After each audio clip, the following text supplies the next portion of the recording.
Hey there folks, and welcome to another Star Wars Galaxy of Heroes video. Wait, what? Wow, I guess it's been a while. For those of you who don't know, I stream this game quite regularly on Twitch, and I'm going to leave a link in the description for this video, and if you have any questions about this game, best place to ask me is Twitch, so come and check me out when I'm live, and any questions you've got, just throw them at me.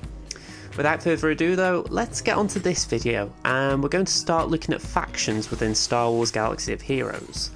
And we're beginning with some of the best starting factions in the game. So today that begins with the Confederacy of Independent Systems, which thankfully for gaming content creators such as myself, was shortened most of the time to the Separatist Alliance. All in all, there are 15 Separatists in the game, at the time of recording at least, but in this video we're going to focus on what I believe are the 5 best starting Seppies, which are Newt Gunray, Count Dooku, IG-100 Magna Guard, Poggle the Lesser, and B-2 Super Battle Droid. Before focusing on these 5 specifically, and how they work well together in a team, honourable mentions need to go to Asajj Ventress and Geonosian Soldier, who are also great beginner characters who, if you've just started this game and farmed before watching this, you will have no regrets taking them to high gear levels, Asajj especially. However, I believe that Soldier's kit is lacking without more Geonosians around him, and in my opinion Asajj is just that little bit too similar and less influential than B-2 Super Battle Droid. But why? Let's discuss. So in the background I'm going to be playing some Galactic War. I recorded using this faction, but throughout you're going to see Newt Gunray. He'll be extorting opponents left, right and centre, and this sneaky Neimoidian is the glue that keeps this team ticking. Looking through his kit, it revolves around the mechanic extortion. His basic deals physical damage, but adds that if an enemy as extortion is second special motivate, has its cooldown reduced by 1. But what does extortion do? Dubious Dealings explains this further by applying the status effect to enemies, spreading it to the weakest enemy if the target enemy already had extortion, which happens a lot. Newt then applies speed down on all enemies for 2 turns. A great addition to this ability then follows up by dealing 20% max health damage to all enemies with extortion, which cannot be evaded. After Newt applies extortion to an enemy, they then have the extortion ability in battle. Using it removes extortion from that one enemy and grants all of your Separatist team profit. Separatists can gain 5 stacks of profit, and with each stack they gain plus 10% critical chance and damage until the end of battle. So I hear you saying this though, what does extortion do? Stick with me, okay, because it will be explained as we delve further into Newt's abilities, but honestly it is fantastic. So for now though, let's explore Motivate, and it's a fairly simple ability which at maximum level it dispels all buffs on an enemy, and increases their cooldowns by 1, which cannot be evaded. And then all of Separatist allies are called to assist, which results in mass damage against extorted enemies. It is golden. So let's move on to Newt's leadership ability, which for new players out there, don't forget can only be applied to a team if Newt is in the leadership position. So you always want it up the top left of the team selection. You do not want to have him in the 2nd, 3rd, 4th or 5th slot. When leading, Newt grants Seppies 15% speed and potency for each enemy with extortion, making your team able to take turn after turn if all enemies are extorted. While Newt is alive, enemies dispel all buffs on themselves at the end of their turn if they have extortion, and grant the status effect to another enemy who doesn't already have it. As you can see, combined with Dubious Dealings, extortion spreads fast, especially when Newt leads. So, extortion grants speed and potency to Seppies when Newt leads, but what about if you want another character leading and Newt just supporting? Viceroy's Leech may answer that, as enemies with extortion have minus 30% speed and offense.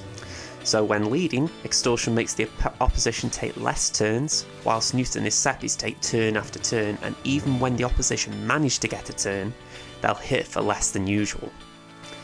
Adding to his unique ability, Newt is revived after his first death with 100% health and turn meter, meaning he takes turns straight away in most instances.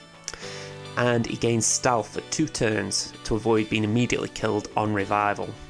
Newt's Zeta ability, we can discuss Zetas another time if that is a question you have, also allows any debuff applied by Separatist allies to inflict 5% max health damage, which cannot be evaded, making these teams hit even harder than before. So that's just one character, and let's move on now to Darth Tyrannus, who, as you should know, is Count Dooku. So let's start off with his basic. Dooku has a 50% chance to double attack enemies on his basic ability, whilst this chance is doubled for Galactic Republic enemies.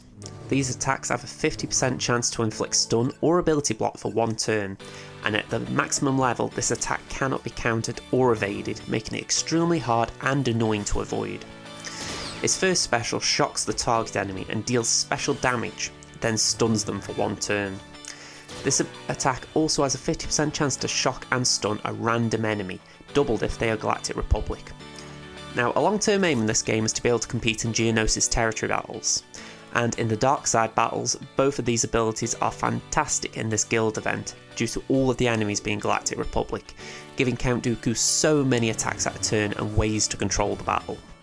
His second special, Master Makashi, is a little bit underwhelming at early levels. It grants turn meter to non-tank Separatists, although the status effect Riposte is useful. It allows Count Dooku to ignore protection when he attacks for 2 turns. At maximum level though, this ability really shines by allowing Dooku to hide non-tank Separatist allies under stealth, allowing you to protect your most vulnerable allies from targeting.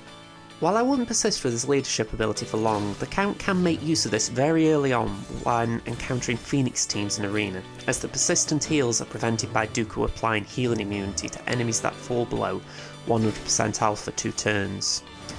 Separatists also gain 50% tenacity the first time they are dazed or stunned, which again is useful against Phoenix teams very early on, due to Zed being fairly annoying with both of these specific debuffs. Whilst there is more to this leadership ability, I believe it is lesser of the 2 that we've already discussed, so for a starting team I'm going to move on to Dooku's unique, Flawless Riposte. This unique ability grants Dooku 100% counter chance and allows him to deal 15% extra damage and gain 15% turn meter each time he attacks out of turn like this. These bonuses are doubled if you apply Dooku's Zeta upgrade to this ability, as well as granting Dooku the ability to recover 15% protection on out of turn attacks, and he gains critical hit immunity for 1 turn afterwards. Whilst I will call this a luxury Zeta, I believe it can be quite useful, especially when you're trying to unlock Padme Amidala at 7 stars, as the protection recovery just gives Dooku that extra bit of sustain to be able to get through the battle. So both of the characters we've discussed so far have been quite attack-minded, so let's have a look at who's going to protect them. First up is IG-100 Magna Guard. Now, usually he's a sidekick to General Grievous in Star Wars canon and in this game, but Magna Guard can be very good and very durable early on in Separatist teams. With a basic that has a chance to apply target lock to enemies on basic and then cleanse any debuffs of his own when hitting target locked enemies, Magnus starts off well. His first special, Disruption, will certainly disrupt any opposition plans by dispelling all debuffs from all Separatist allies, and dealing damage to all enemies. This is very useful against debuff heavy teams, as you can just hold on to this ability in reserve and with 1 attack, turn the tables on your opponent. With Magnus' second special, he again can control the flow of battle by dispelling all buffs from 1 enemy, and then stunning them from 1 turn. At Zeta level, this ability can also have its cooldown reset if no buffs were dispelled. However, there are better Zetas out there, so I would hold on to that one and not apply that Zeta upgrade. What may be striking you though is that for the character that is meant to be protecting Newt and Dooku, how is he going to protect them? Relentless Assault, Magnus' unique, is tailored to doing just this.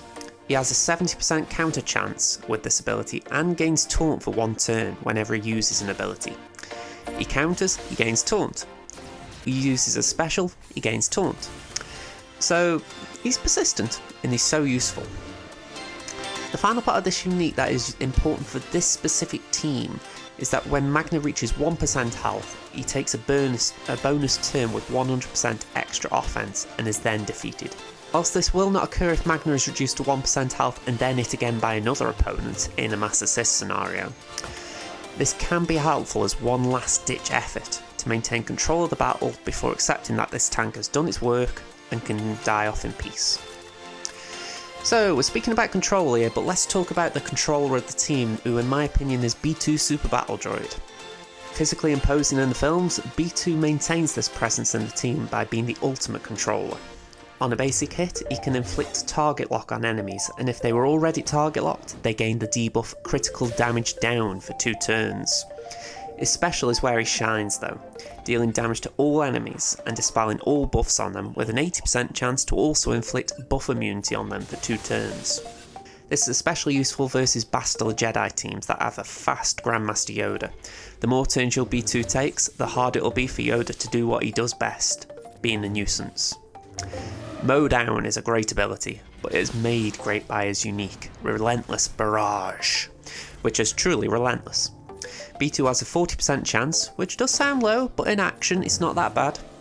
He has a 40% chance to gain 100% turn meter whenever any ally is evaded or damaged by an attack, which gives him great versatility in the later game.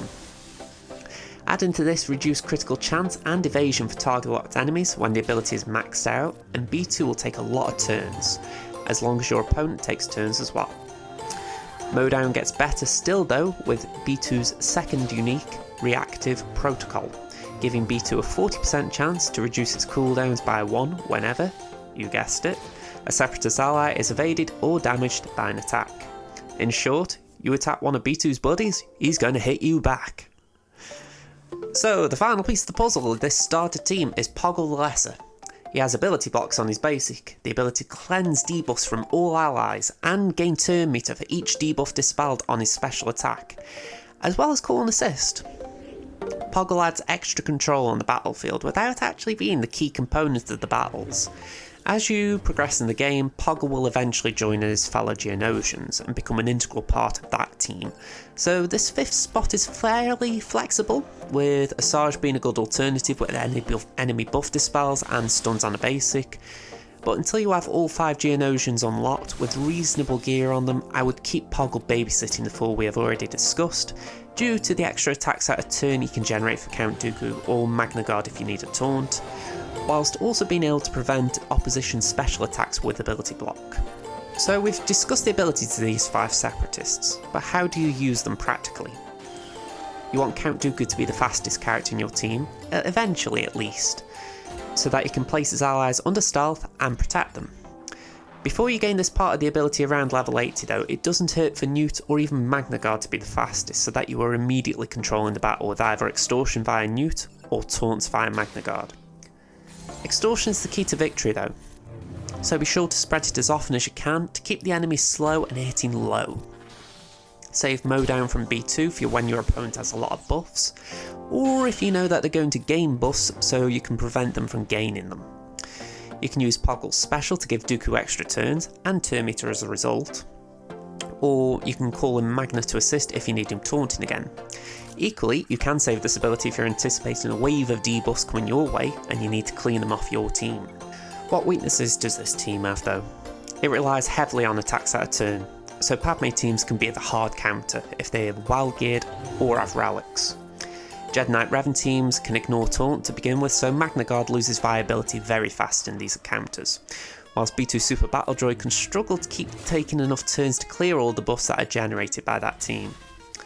Also, some bigger Palpatine teams can hold well when there are Zetas Palpatine and Vader that prevent you from taking any turns, so only approach a Palpatine team if you are sure you can outrun it. So how about mods? Yeah, mods. We all love them, right? Let's start with Newt, who benefits from being fast, so to be sure to get speed on him, whilst tenacity is a nice bonus to make sure he isn't ability blocked and prevented from spreading extortion. Similarly, Count Dooku, he's after speed and tenacity secondaries, but extra potency will not hurt as well to be sure any debuffs he tries to land will apply. Magna Guard benefits from a little bit of speed, not crazy numbers but enough so that he isn't a snail, but he needs health and protection, he needs to survive. Potency won't go amiss either to make sure he lands stuns and target locks, but it's not the end of the world if you can't get that potency primary cross with good speed and tenacity. B2 doesn't need speed, so modding for survivability and potency, try and make sure he applies buff immunity as much as possible while staying in the battle as long as possible. Finally, Poggle needs a bit of speed to keep pace with Newt and Dooku, but potency is important so that he can land those ability blocks on his basic and keep controlling the opposition. After that, health and protection secondaries wouldn't go amiss. So, the last question that I am at least anticipating people are asking is, how far can this team take you? On my baby account, which is about 537k GP at the time of recording, I'm still running them in Arena, and I maintain a top 500 position and have pushed into the top 200 when focusing on my Arena climb. One of the key reasons to build a Separatist team, though, is to unlock Padme and Amidala. And if you have a functioning Galactic Republic team, once it is well geared and modded, I would make the switch to Padme. Because the Padme teams are just capable of punching up to higher meta squads, whereas the Seppies will struggle if you continue to run just these 5. So if you would like me to discuss other factions of the Separatists further, such as the Grievous team or the Geonosian team, leave a comment below, or if you have suggestions for another faction that you believe is a great starter faction, let me know, and maybe one day that faction will have a video of its own like this one.